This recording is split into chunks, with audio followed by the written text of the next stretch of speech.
বাবা মায়ের ত্যাগের গল্প শোনালেন 14 বছরের সেঞ্চুরিয়ান বৈভব। বয়স 14 বছর 32 দিন।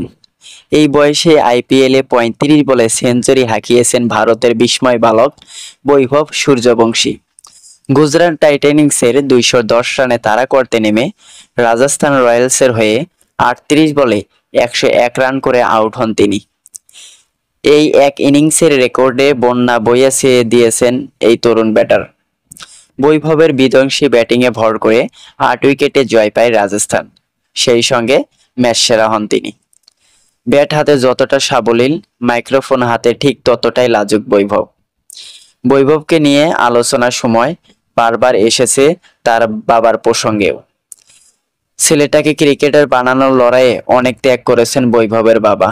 এই প্রসঙ্গে বৈভব বলেন, আমি এ পর্যন্ত আসতে পেরেছি বাবা মায়ের জন্য।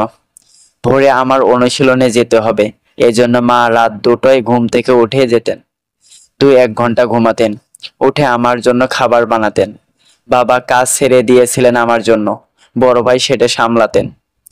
অনেক কষ্ট চলছিল সংসারে, কিন্তু বাবা মা আমার পেছনে লেগেই ছিল। তুমি পারবে, তুমি করো। 14 বছর বয়সী এই ক্রিকেটার আরো বলেন, ভগবান এসব দেখেন। পরিশ্রম যারা করেন তারা কখনো অসফল হন না। আজকে যতটুকু ফল পেয়েছি, যতটুকু সফল হচ্ছি, সব বাবা মায়ের জন্যই। অনেক দিন থেকেই তৈরি হচ্ছিলাম, আজকে ফল পেয়ে ভালো লাগছে। সামনে আরো ভালো করতে চাই, দলের জন্য অবদান রাখতে চাই।